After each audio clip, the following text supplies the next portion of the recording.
Hopefully it's not merely creative accounting and essentially redefining whether or not somebody's truly in care or not.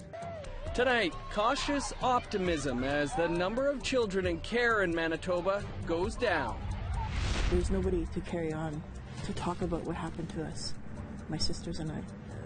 An adoptee shares why she penned her story of being a survivor of the Sixties Scoop. And Iqaluit's water supply has been topped up after concerns of a possible water shortage.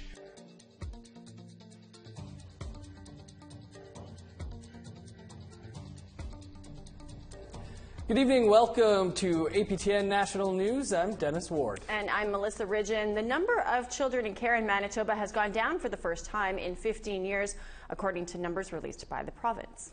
But as Brittany Hobson shows us, one First Nations leader says more still needs to be done for kids in care.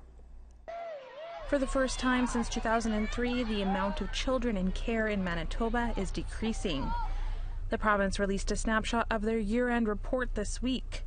According to the report, there were 10,328 children in care as of March 31st, 2018. This is down by 3% from 2017. Of those kids, 87% are Indigenous. We're cautiously optimistic about these numbers. It's the first time in 15 years where the number of kids in care has declined. So we're showing a positive trend here. Families Minister Heather Stephenson cites a decrease in apprehensions and an increase in family reunifications as a reason for the lower number of kids in care. Assembly of Manitoba Chiefs Grand Chief Arlen Dumas says the new numbers are encouraging, but only if children are going home. It's important that we actually have a fulsome understanding as to exactly how you've decreased the numbers of children in care. You know, as we know, it's quite appalling the number of children that we do have in care, and hopefully it's not merely creative accounting and essentially redefining whether or not somebody's truly in care or not. He emphasized the need for the province to return jurisdiction to First Nations over child welfare and criticized the government for not working with AMC and the First Nations Family Advocate Office. Heavy-handed changes from the provincial government on this file are not conducive to working with us, and you know we can't have them on their own making these changes that are going to impact the lives and livelihood of our children. The province says the full report will be released at the end of this week and will provide more context and detail on the status of children in care in Manitoba. Meanwhile, the National Inquiry into Missing and Murdered Indigenous Women and Girls will be holding hearings in Winnipeg next week on family and child welfare. The Office of the First Nations Family Advocate is expected to testify. Brittany Hobson, APTN National News, Winnipeg. The family of a missing woman in North Battleford, Saskatchewan, was joined by supporters for a fundraiser last night. Ashley Morin has been missing for 2 months, and her family continues to lead search efforts. APTN's Amber Bernard has the story. The fundraiser was held to help with costs needed to keep their search going. Family members say they just want closure. But we want whoever had anything to do with her disappearance just to at least let us know where she is so we can bring her home. The 31-year-old Ashley Morin from North Battleford has been missing since July 10th. The RCMP's Major Crimes Unit is treating the case as suspicious. Last week, the family conducted a search by the North Saskatchewan River in North Battleford after receiving an anonymous tip. So there's got to be somebody that has some information about Ashley, and if they do, you know, I just encourage them, you know, to come forward, you know, and to give the family some sort of closure. Those who knew Morin say it's unusual for her to lose contact with her family. It was really out of character for her because Ashley is quite an outgoing, athletic young lady. The last I'd heard, she was working full-time at our Gold Eagle Casino here in North Battleford. She was doing really well. You know, a closure is what we need. We need to find out where she's at. The family raised over $4,000 at last night's event. Amber Bernard, APTN National News, North Battleford. We always want to hear what you think. Here's how you can continue the conversation. You can send your emails to news@aptn.ca. Find us online at aptnnews.ca and on youtube.com/aptn news. You can also follow APTN News on Facebook, Twitter, and Instagram for more Indigenous news. Terry Lynn McClintock killed 8-year-old Tori Stafford in 2009 after her male co-accused raped the little girl.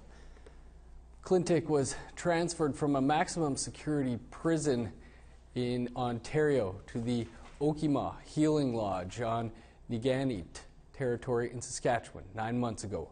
Alvin Francis is chief at Niganit. He says he only read about the transfer in media this week. He regrets his community is no longer involved in the decisions made by Corrections Canada. We give them that right to bring the institutionalized women to Niganit. And if I were to tell you right now that was a wrong decision, I really wouldn't be able to live with myself, because we allow Corrections Canada to come out to my First Nation. So I have to live within their rules. And their rules are that they tell me I'm not there to make sure that they bring the right people in. They are, not Niganit. But at one time, our elders were involved in that process, but they cut that out a number of years ago. So maybe this could have been averted had our elders been involved in this. A convicted pedophile priest in Nunavut has lost an appeal, but his lawyer said in court he could be eligible for parole as early as this weekend. In 2014, former priest Eric de Jager was convicted of 32 sex crimes against Inuit youth in Iqaluit, Nunavut. All of the assaults took place when he was a priest there between 1978 and 1982. He was sentenced to 19 years in prison, and this week his appeal of convictions was dismissed by a 3-judge panel. But at the hearing, his lawyer revealed that de Jager will be eligible for parole as early as this Sunday. APTN will be following his bid for parole. For decades, the speed limit on the highway through Ebb and Flow First Nation in Manitoba has been 100 kilometers per hour. But when Taylor Rochette Catchway was killed while walking on the highway this summer, community members started a petition to lower the speed limit. It didn't take long before 800 people signed on.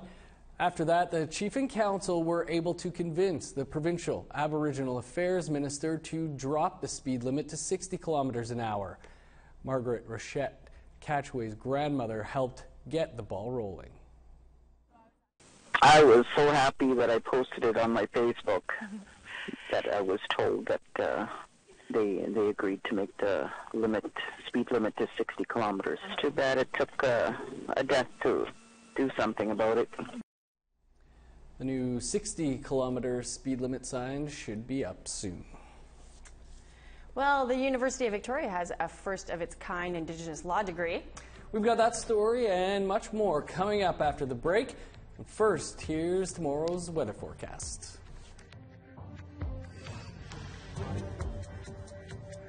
To the east coast, we have 18 and mix of sun and cloud in Fredericton, 19 and rain in St. John's. Nukshawak's in at 3 and rain, Kuujjuaq 4 and rain, Nain partly sunny and 7. St. Jovit's 15 along with Quebec City, and Saguenay is 14 with lots of sunshine. Windsor is in at 18 along with Toronto with mostly sunny skies, 13 and rainy in Sault Ste. Marie. 6 in sun in Big Trout Lake, 11 in rain in Wawa and Thunder Bay. Puck is in at 0 and rain and snow. Churchill's snowing in 1. 9 for Gimli and Winnipeg with some showers. 8 in Barons River and Princess Harbor and showers too. North Battleford's got some sunshine in 7. 6 and rain in Saskatoon and Regina. Buffalo Narrows and Uranium City, mix of sun and cloud and 1. Snowing in Stony Rapids and 1 as well.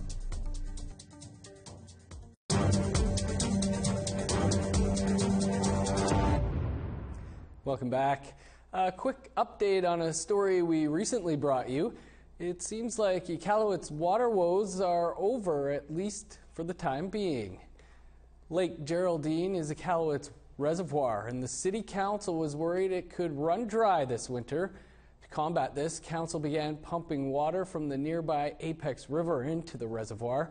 to get the levels up before it starts to freeze. They've announced that the pumping was a success and the reservoir is full. Iqaluit is still asking residents to conserve water to avoid a repeat pumping next year.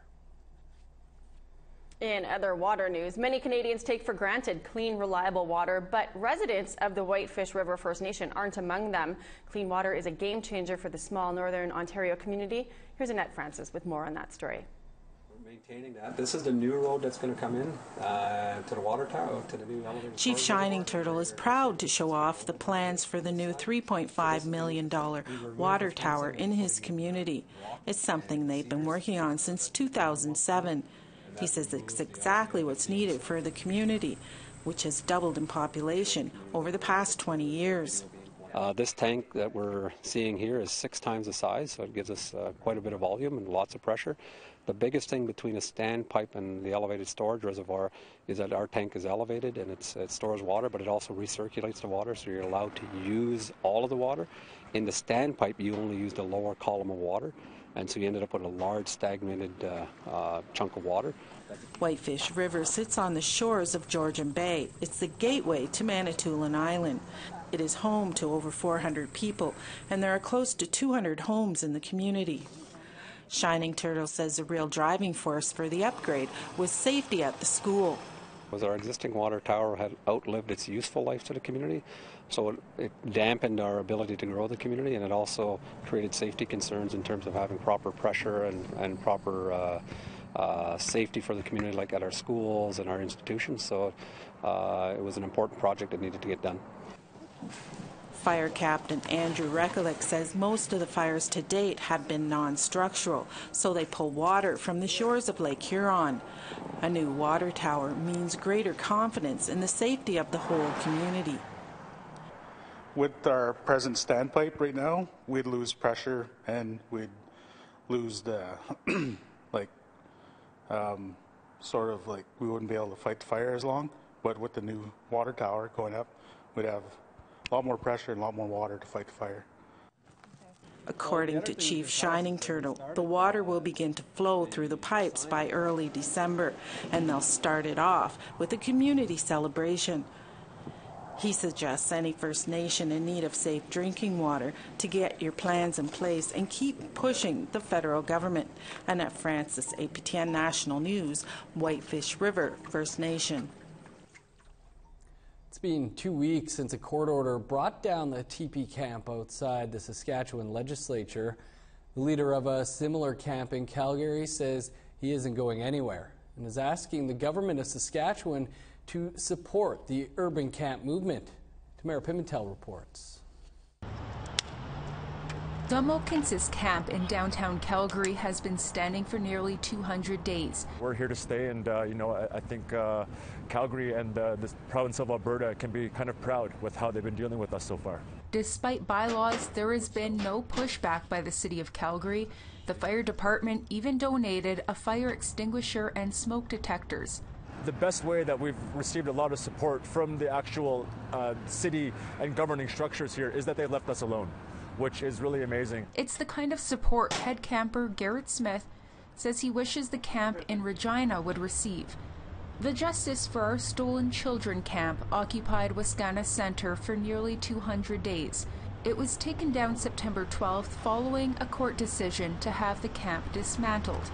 We're here in another province hundreds of kilometers away, but we feel them gone, because we were so connected. We supported each other, we inspired each other very much, They're a large reason why we decided to re-raise and name Mohkinstsis and do it this way, because of the injustices that they were speaking of. Smith wrote an open letter to the government of Saskatchewan asking them to support the movement like Calgary has.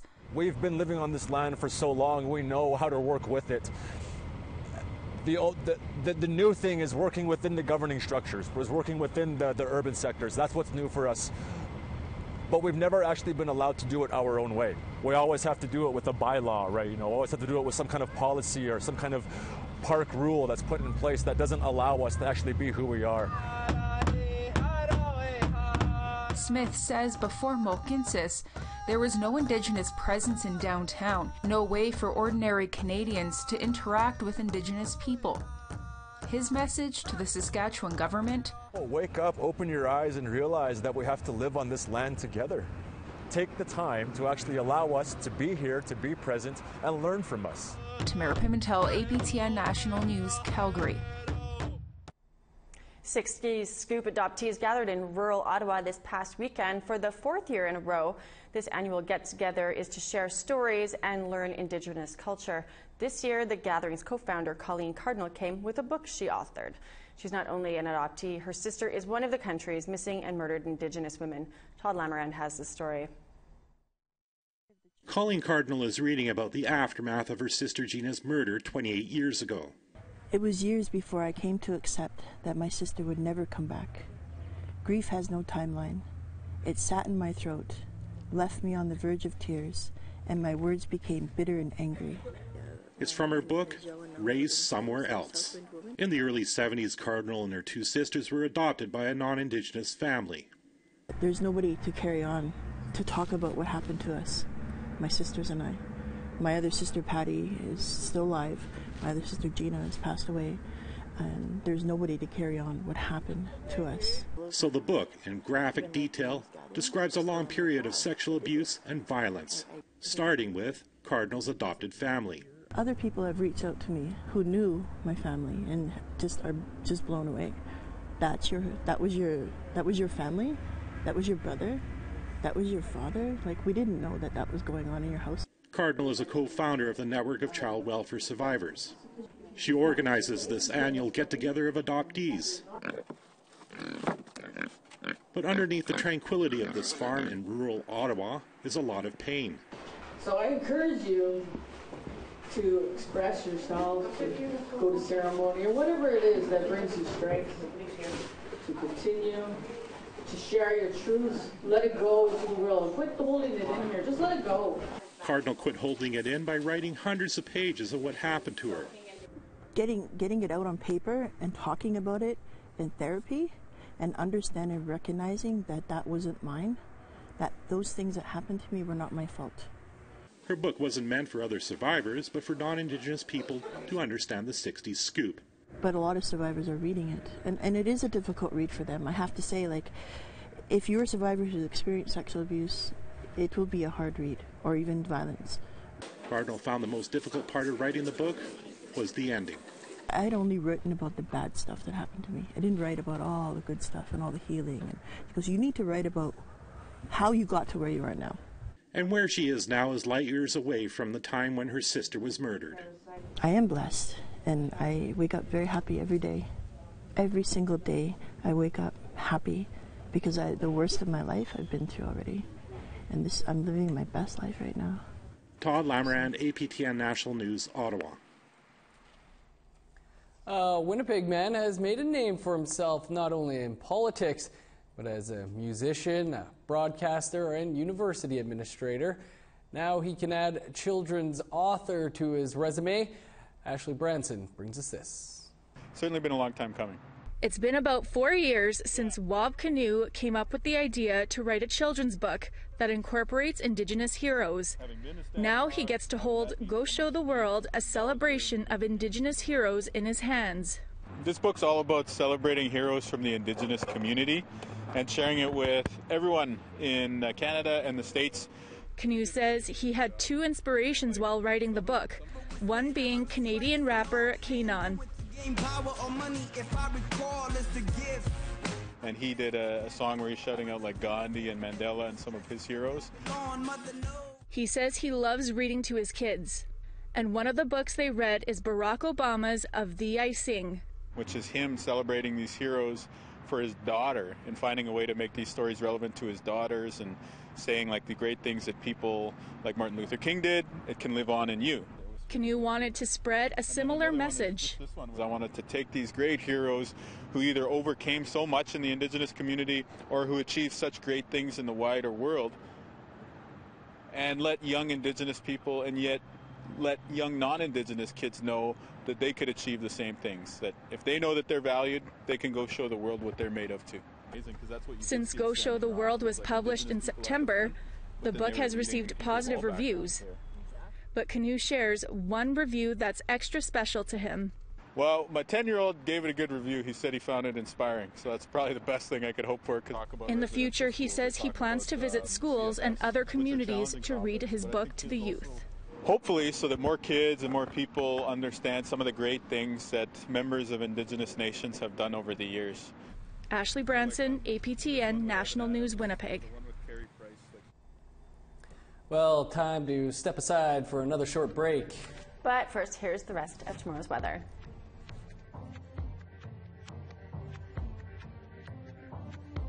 To northern Alberta, we've got 6 and rain in high level, 9s for Peace River and Grand Prairie and some rain. Edmonton, sunny and 8. Calgary, snow and rain and 5. Kamloops is in at 22. 21 in Campbell River. Tofino's 18. Lots of sun down there. Dease Lake, mix of sun and cloud and 10. 14 in Prince George. Dawson City's cloudy and 9. Mayo, lots of sun and 9. 6 in Norman Wells and Wrigley and sunshine. Wattie and Yellowknife, 2 and sunshine. Tuck is in at -1 and some snow. Colville Lake, mostly cloudy and 0. Cambridge Bay, snowing at -2. Arviat, snow and -2 as well. Repulse Bay, same thing. Resolute, snow and -6. Arctic Bay, some sunshine and -6. And Iqaluit is 0, mostly sunny.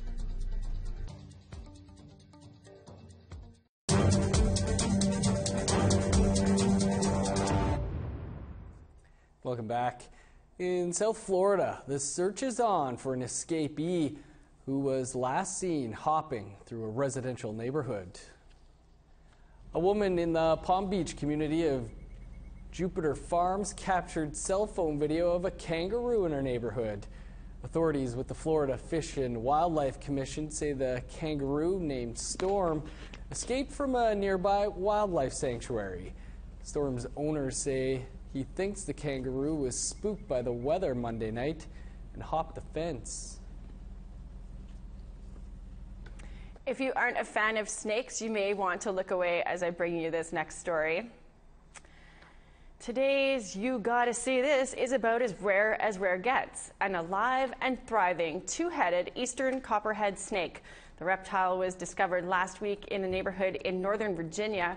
Biologists say it's healthy. It has a single heart and a set of lungs, but has separate tubes for breathing and eating. It is a venomous snake, and experts believe both heads are capable of biting and distributing venom.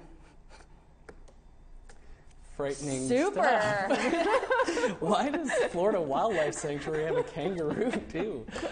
Well, that's all the news we have for you tonight. I'm Dennis Ward. I'm Melissa Ridgen. Have a great night.